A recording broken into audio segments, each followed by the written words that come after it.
So to sort of just give you a quick overview of the flow, shortly Gav will give you a bit of an overview of a model that we use at leading teams, which we refer to as the cylinder model, just to give some context of the chats we'll be having in this 90 minutes. And then there's a number of leading teams facilitators in this workshop, and we're going to jump into some breakout groups where we'll give you a topic and there'll be some discussion, then we'll come back together and there'll be some more breakout groups and then we'll come back. And I reckon that the 90 minutes will fly very quickly. So that's the plan. Gav, talk to us about the cylinder model, mate.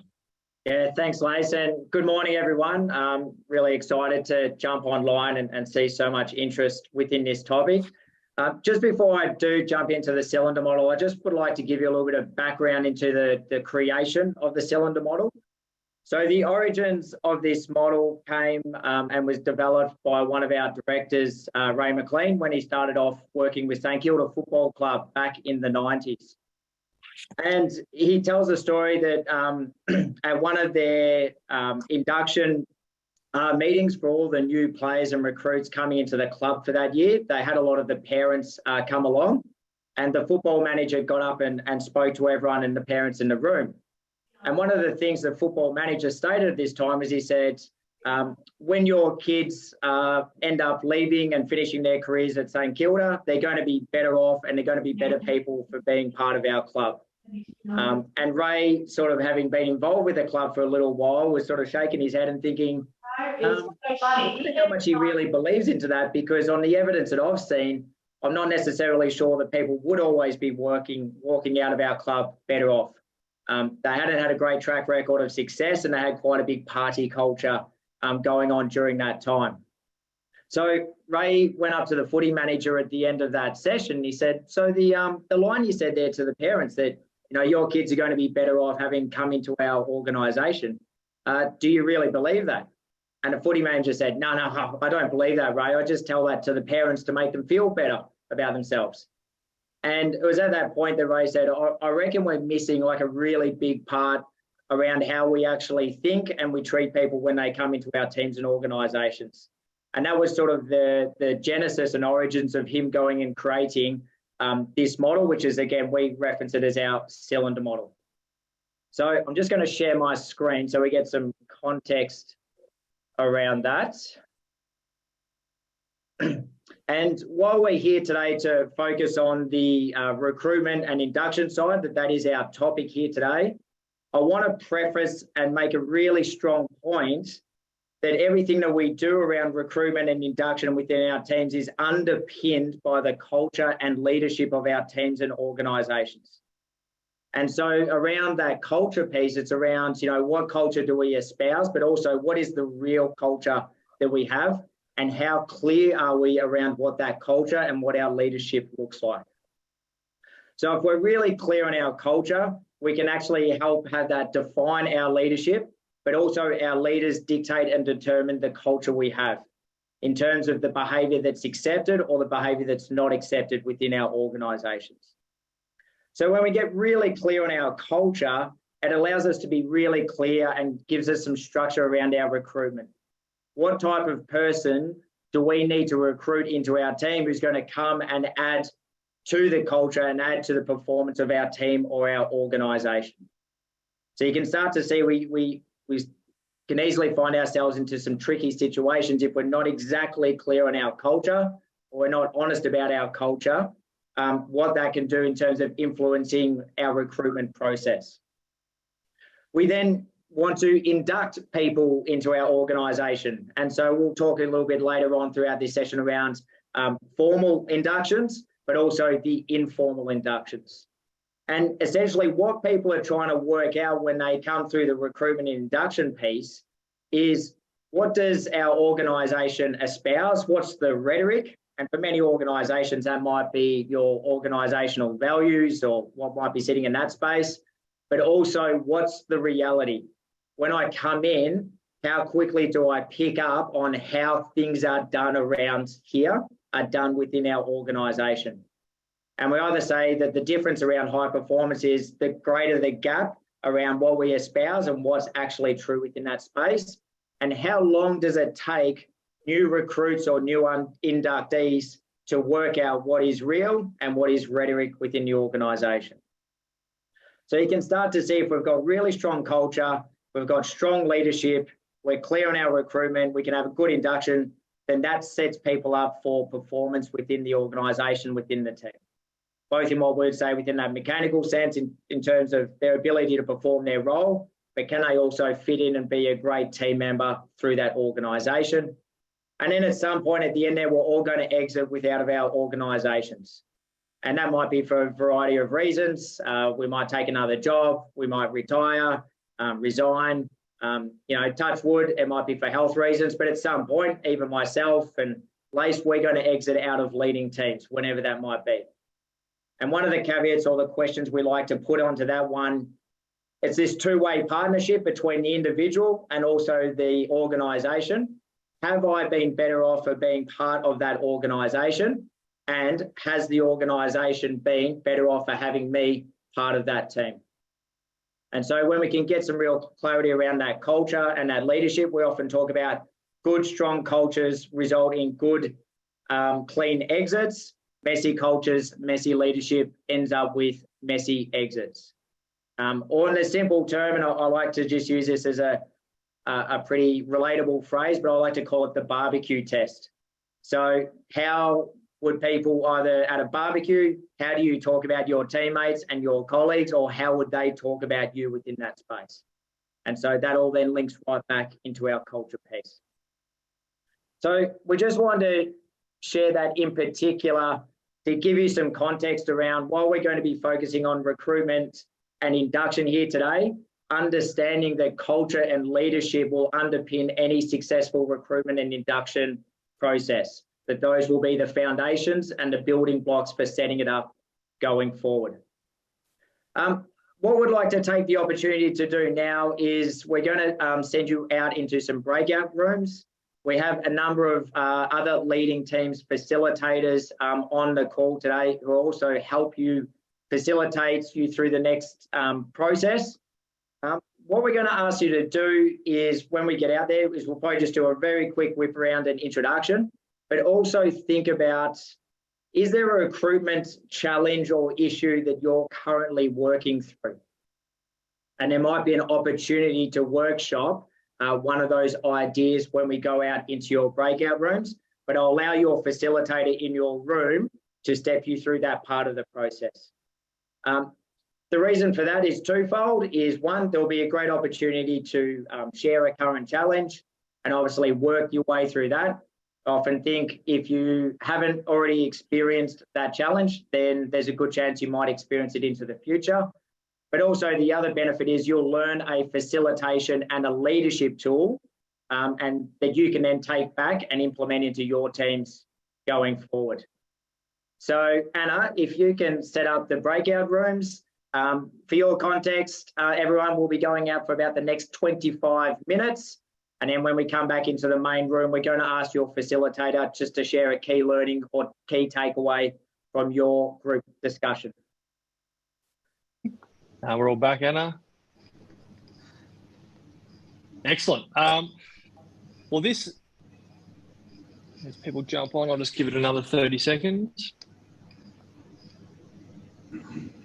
All good. We should be back. All back. Great. Thanks. So we're going to give the leading team facilitators just a chance to give a summary of what happened in their breakout groups. So James McMillan, wherever you are, mate, do you want to give us a 30-second summary of your group? Thanks, Lace. We had, in the end, we had 8 participants plus myself in breakout room 4. Fundamentally, 4 questions were asked of Emma. So Emma was our was the person who had the issue that we wanted to focus in on, and that was really around finding candidates in quite a specialised industry, identifying them, and the words that we use are actually almost trying to find a unicorn. So specialised industry, limited pool, and that was the focus. Questions that were raised were, how are you advertising for the role? Are you using Seek? Are you using LinkedIn? Another question was, is there a shortage of skill or appropriate employees, or are you being too specific in your search? The third question was, is word of mouth working for you? Referral. And the last question was, if we walked into your organisation and asked 3 people what consistent theme would eventuate when asked about the culture of the organisation. So doing a pulse check, what consistent messages would come through. Emma selected. Do you want me to go on, Lace? Keep it tight, mate. So Yep. Any outcomes, mate? So keep. Yeah, Emma selected. Yep. Emma selected that last question, the pulse check, the themes that would come out of asking our existing employee base, because it fundamentally would identify also other things around advocacy, referral. Like, we would actually include some of the other 3 questions in that process. So that was where we finished up. Emma took a lot out of that, and I think that question was a fantastic question. Great. Thank you. Appreciate it, Magga. Simone. Yeah, hi all. So in our group, we talked about the theme that came out was around attracting talent. So we know that that's an issue across industries at the moment. And the sorts of questions that were asked around, how do you currently advertise? What do you include in your job advertisements? You know, what type of roles are you challenged by? How long does it take to recruit?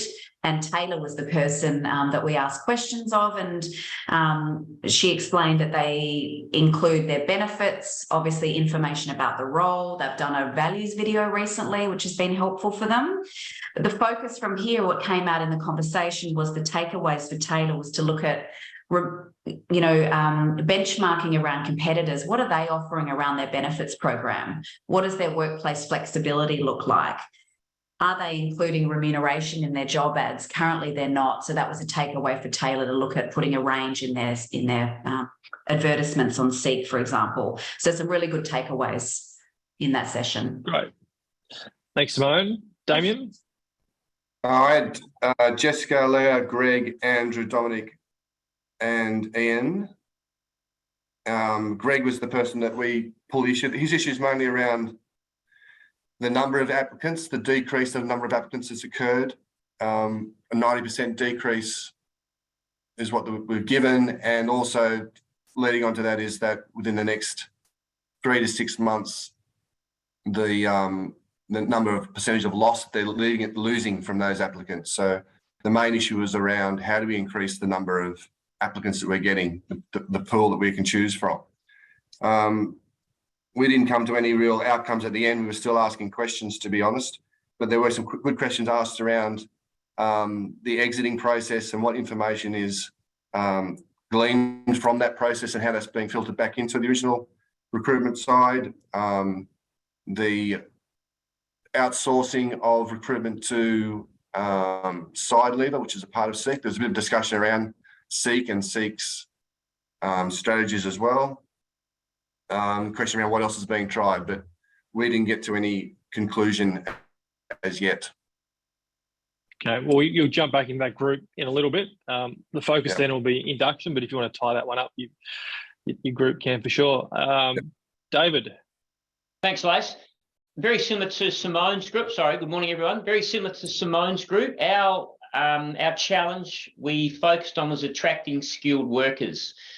Solutions. Flexibility is a real strong theme around flexibility, i.e. 9-day fortnights, employee benefits, extra super, great suggestion around apprenticeships, helping them start their own toolbox, funding that. So it really was around flexibility, Lace. Fantastic. Thanks, mate. Appreciate it. Gav?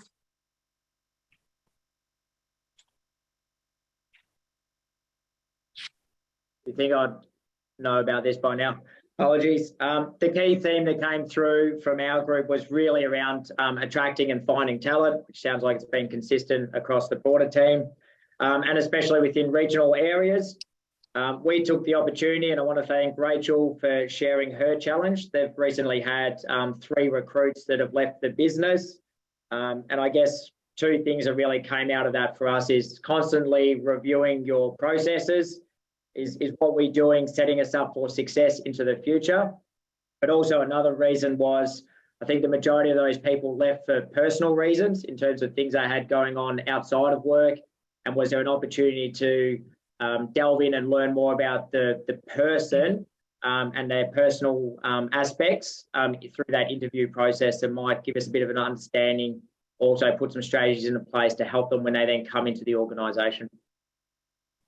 Wonderful. Thanks, Gav. Well, for me, great chats. Steve was the fellow who had the challenge that we honed in on, and probably the outcome was for him, and his words were, there was a suggestion around exit interviews. Are they doing them, and are they doing them well enough? So he's taken really that away. And also a bit more rigor around some of the people who are in the twilight years of their careers and how their behaviours impacting new staff. So he needs to review that and put some things in place there. So thank you all. That's the first breakout group. Our philosophy at Leading Teams is none of us are as smart as all of us. So that's why we love this idea of all your collective experiences, inputs to help, improve the teams and the cultures and how you recruit. So really appreciate that. We're going to move in, as we shared, into the induction piece. And if I think back to my professional life, one of my first jobs was in Sydney working for an ad agency in the Rocks. And I remember coming in the first minute, walking into the office, and there was this huge, probably 2 metre by 1, probably pretty expensive sort of slogan, which said "One team, one dream." And I'm like, that's pretty cool. If this agency had 150 staff and it's one team, one dream, I love that. Fast forward 2 hours, I'm getting the informal sort of introductions to a lot of the team around the business. Went upstairs, and when I spoke to a woman called Trish at print production, she said, "Oh, so Steve, welcome. So whose team are you in?" And I said, "Oh, in Mark's team." She said, "Oh, well, good luck with that."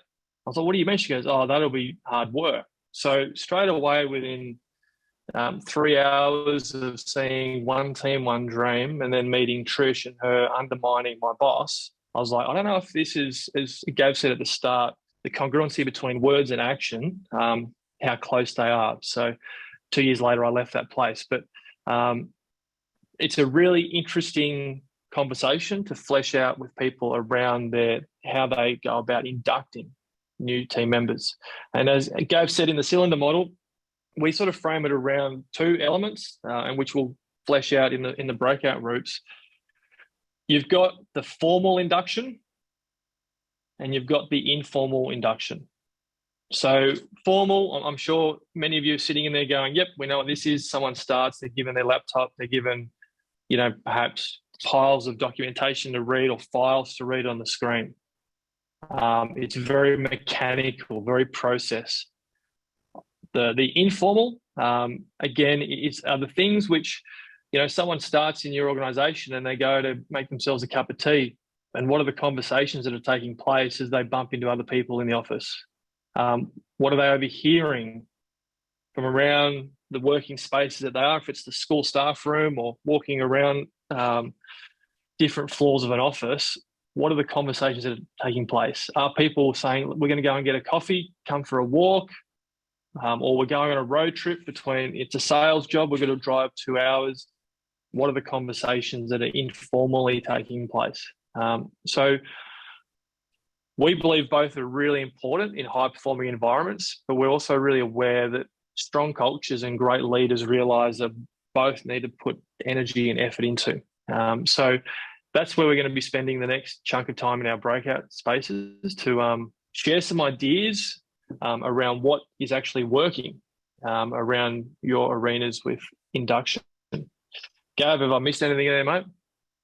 No, covered off beautifully, Lace. All right. So, Anna, we're going to go back into the same breakout groups, and we're going to have about sort of 15, 20 minutes again to chat. Thanks, Anna. Great stuff. Arnie, kick us off, please. Thanks, Lace. Our clock must be going quicker than everyone else's. We just ran out of time. It's some really good discussion. But I'll cut straight to the chase. The formal induction was around setting clear expectations, and there's some really good examples of how some of the guys onboarded their new people, 3-day itineraries, some real clear directions around the formal induction. The informal induction, we spoke around social functions, the importance of morning teas, things like that. But we did spend some time talking about the link between doing that and improving performance, not just ticking the box. We're gonna have these social functions. It's why we're doing it, and we're doing it to build relationships so that we can improve performance by being able to have genuine conversations with each other. So that was our theme, Lace. That's what we spoke about. Some really good discussion. Fantastic. Thank you. Simone. Yeah, we had a really good discussion as well, and a lot of similar themes, across how their organisations are managing induction from a formal and an informal point of view. But the real takeaways for us and the standouts were buddy system. So that came through really strong. So having a buddy system within your team, but also outside of your team, so that people get to know more about the organisation and the culture. Another one was being invited to meetings across the business. So to learning more about the business and the culture, and spending more time in sharing what those values and behaviours are in that informal induction. So not just a presentation about what they are, but how we actually bring them to life. And through the reward and recognition program was an important one. And other really great things around team lunches, those sorts of things, and sharing employee benefits also. Great. Thank you, Simone. Did you talk about how to bring those values, behaviours to life? Were there any examples of how people were doing that?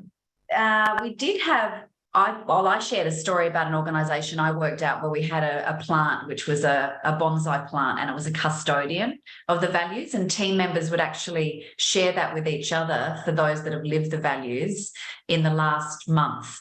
So it was a really important way, and you felt very special in receiving that, and that sort of sat on your desk at the time, and we did that across departments as the business grew, and that was a really important one that we did to bring those to life, and it was employee to employee as opposed to managers to employees, so it was a really great way to bring it to life. The other one I should have mentioned too was one of the organisations do a connection session. So during the probation period in that first month, they have a one-on-one with the people and culture person and also their manager, and they share what's going really well, some successes and some challenges during that induction program. So it's having those genuine conversations very early on in joining the business. Right. Thank you. Appreciate it. James. Hey, Steve. Informal induction. 2 of our team are educators, so there's quite a formal academic or teaching staff have a day of induction. The non-teaching staff have a more of a bespoke process. We also had Samantha's business uses an LMS pre-commencement induction, so there's a lot of the structured learning and requirements that are need to be imparted are done before someone starts using a platform-based LMS system. Dave talked about the day 1, week 1, month 1 expectation setting, line manager sort of responsibility. Days of induction were all across the business. Emma spoke of face-to-face there was paperwork face-to-face, then an online process, and then also a bespoke needs analysis for individuals starting in her business, which is a 2-year startup. Connection piece was big across the group, so having the opportunity to continue the formal stuff with informal connection was called out. Line managers not always the best inductors. Mentoring was actually then not big though across our group, and values and behaviours through storytelling and sharing was something that Rish called out. So that was us, Steve. Wonderful, thank you. Hilly. A lot of crossover with what's already been said, but 2 things that stood out for me on the formal side. One of the examples given was using the induction process to build key relationships. So have it spaced out, not just all at once, but actually building relationships with those they're going to be working with to induct them into the business. The other one informally was the strategic office placings, positioning people there next to experienced positive employees to help cater for those incidental conversations that take place. Great. Thanks, mate. Gav. A key theme that came through for us was actually formalising the culture and history and purpose, like stories of organisations. So a lot of people shared in the first day or the first week. It was really about exploring in depth the history of the business, where it's got to that point, what are the values, this is what they look at, practical storytelling and stepping people through what it really looks like and means like for us as an organisation. So formalising that part of the process. Also heard that key to that in terms of there are a lot of leaders or CEOs involved within that process. So the key people within the business were getting right involved with the induction. And then in the informal side, one was just a very simple but powerful, just calling people before they start or their start date, and even just giving them some simple tips. This is where to park, or come meet you at the door, or we're looking forward to seeing you, which is really good. And Michael, I thought they had a great idea. They have a Friday lunch every week, team-sponsored lunch. But in the first week, the new person gets to choose the lunch, and then they have a bit of fun and banter around sort of critiquing, the choice of lunch from that new person on the day. So that one gave me a bit of a giggle as well. I reckon you'd like that one, Gav. So that's great. Thanks, mate.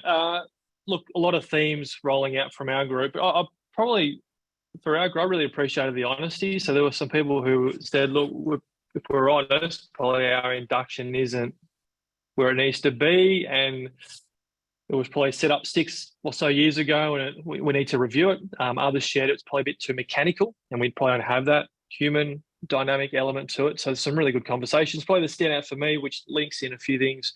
Heather shared 1 o'clock on a Friday, her team across cross-functional teams get together and they share stories, but it's optional. So people don't have to turn up, but she said people turn up. On 1 o'clock on a Friday, I'm sure if you think about your organisation, would people want to stick around? It's a good indicator of the culture that Heather and her team are creating, that people do want to stay, they want to connect, they want to share. So our group really appreciated hearing that example. So thank you, everyone, for all of that. So Gav, where are we at? Thanks, Les. Well, we've got a couple of minutes left in terms of our session this morning. I think Arnie picked up. I think my clock must be running just as fast as yours, because we talked about, we had such great conversation, but it felt like the time went really, really fast. I know we've mentioned that, some days with teams we work with, we can spend a whole day on recruitment and induction. It's an ongoing conversation and consistently reviewing the process. I guess a big theme that came out from my group, which was really great to hear, but a lot of that culture and leadership was already underpinning their recruitment and induction process. So I'd hope people would walk away today also making that really strong connection that your culture and leadership will set you up for success around your recruitment and induction, especially within the formal and the informal side. One of the things we do like to get at leading teams is a bit of feedback around what this experience has been like for you. So in terms of just within the chat box, we would love if you could just drop in the one word that best describes your experience this morning.